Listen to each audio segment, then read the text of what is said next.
Hey guys, welcome to the Liberal Hive Mind, a channel solely focused on exposing the abundant hypocrisy of the left. Well, once again, folks, a meme becomes real life. As you guys can see the meme of the day, the meme on the screen, it's an absolute classic, depicting exactly what happens with many of these dishonest actors in the mainstream media, who use their incredible power at some of these massive networks and massive outlets to destroy people's lives, literally, to write sensationalist BS many times, not even based in reality, total hit pieces. And then once they get backlash for it, woe is me, I'm the victim. And of course, who are we talking about today? I'm sure if you guys are following, you've seen the clip involving Taylor Lorenz, a top journalist from the New York Times who writes for many leftist publications. Well, there's a viral video of Taylor Lorenz moving around Twitter these days, where she sheds crocodile tears trying to make herself seem like the victim. And she said one specific thing that is just so utterly hypocritical, so ridiculous, that we just have to make a video on it. Taylor Lorenz wants the public to believe that she is the victim, when in fact, Taylor Lorenz is the perpetrator. And of course, what's probably going to be the overarching theme of this video, Taylor Lorenz and people like Taylor Lorenz, self-interested sociopaths who try to destroy other people for their own personal benefit, are exactly what's wrong with the mainstream media today. And that's exactly what we're going to cover today. It's what we're going to talk about. But before we get into the topic of this video, what we are doing here is in no way meant to harass anyone. I discourage anyone from going after Taylor Lorenz. We are merely going to listen to what she has to say, and we are going to talk about the reality, point out the hypocrisy, and the point of this video is to critique Taylor Lorenz's actions as a mainstream media journalist and public figure. So I'm going to keep it professional, and I hope you guys do as well. And so with that disclaimer out of the way, let's roll the tape. Alright folks, so you guys might have seen this clip right over here. I'm going to cut out some of the parts because, well, some of it's a little bit extreme, but just take a look at this. I've had to remove every single social tie. I had severe PTSD from this. You feel like any little piece of information that gets out on you will be used by the worst people on the internet to destroy your life. And it's so isolating. And terrifying. It's horrifying. I'm so sorry. You're fine, it's overwhelming. It's really hard. The lefties want us to believe that Kyle Rittenhouse's very believable, very genuine emotional outburst during his trial at the end of 2021 were crocodile tears and he was faking it, but we're supposed to also believe that this is real? Now you guys know exactly what I'm gonna say because I always say it. Give me a break. This right here is Taylor Lorenz trying to manipulate the audience, flip the script, change history, rewrite history, and make herself out to be the victim. And the most out of this world, ridiculous, blasphemous thing that she said, the most hypocritical thing that she said was this. You feel like any little piece of information that gets out on you will be used by the worst people on the internet to destroy your life. Folks, that description is a perfect description for one person, and that person's name is Taylor Lorenz. Her entire claim to fame, the entire point of her being in the world of New York journalism, is writing hit pieces and trying to destroy people's lives. Taylor Lorenz abuses her power in order to intimidate, push, and coerce people, young kids in many cases, to help her write phony hit pieces on newly famous young content creators. She is the epitome of cancel culture, except cancel culture is one thing, where it's based on something that actually happened, but in many cases, Taylor Lorenz straight up fabricates nonsense using unreliable sources in an attempt to destroy young aspiring content creators or people who are blowing up on various social media platforms.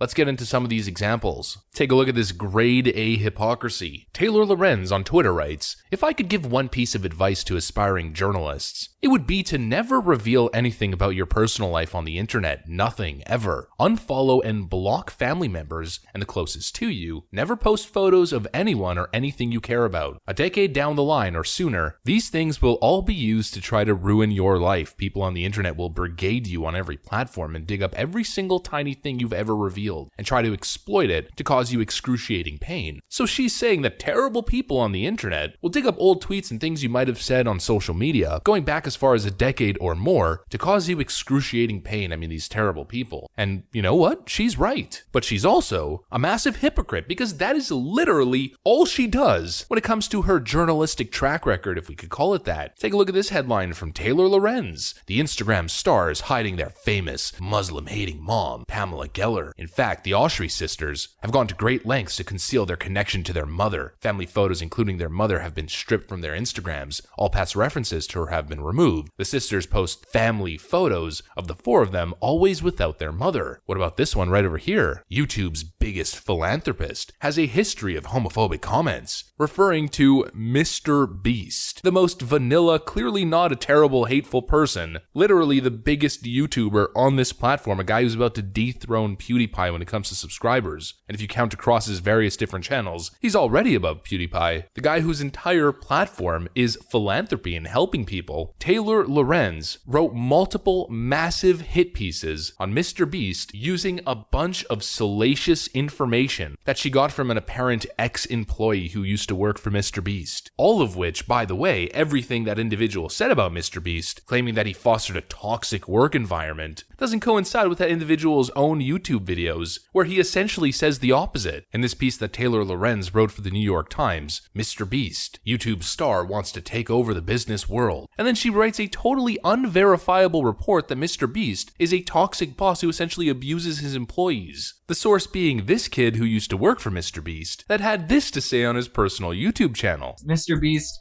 I love you, bro. And I mean, the list goes on and on and on. Taylor Lorenz reportedly called Maggie Haberman a B-word on New York Times Slack. Lorenz herself having a history of extremely toxic behavior. When it comes to people who have worked for her, it's nothing but scandal and allegations of journalistic malpractice. Tampering by New York Times Taylor Lorenz exposes conflict of interest and damages to Ariadna Jacobs' startup. She's led online campaigns with her journalism that has gotten people fired, their careers destroyed. Obviously, I'm just glossing over most of this stuff because it would take hours to go into all of the details. But essentially, her track record is finding somebody who's a social media star, a rising social media star, someone newly famous, and then doing nothing but digging through their history and trying to find people who might have been previously associated with those people, trying to dig up dirt and then writing these massive, scandalous hit pieces on them. And in many instances, not only does she lie and report on false allegations, but in some examples, she's even been accused of coercing or intimidating people, even blackmailing people, in an effort to create some sort of scandal around certain individuals that she's covering or writing hit pieces on. This isn't journalism, this is cancel culture taken to another level, hit piece journalism, trying to destroy others for her own benefit. To be that big top New York journalist who's writing these massive front page headliner pieces and getting all of the attention to herself regardless of how unethical what she is doing is. Taylor Lorenz makes herself to be the victim, but Taylor Lorenz is the criminal, is the perpetrator. It's honestly disgusting. And like I said, I can't go into too much detail over all of this stuff, but if you guys want to get a rundown of a fraction of some of the scandals involving Mrs. Taylor Lorenz, then go to this YouTube channel right over here, Bossed Wiki, and take a look at the video called Content Cop Taylor Lorenz Midwest Edition. It's an hour and 20 minutes long and goes through each and every single one and systematically debunks and exposes Taylor Lorenz for who she is. And shame on her for playing the victim. But of course, that would imply that Mrs. Taylor Lorenz could feel shame in the first place, and that I highly, highly doubt. That's what I got for you guys, though. If you enjoyed this video, please make sure to leave a like, a comment, subscribe, share it as much as possible. We are still shadow banned by the YouTube algorithm. I'm gonna get back to work, though. Thanks for watching, and I'll see you on the next one.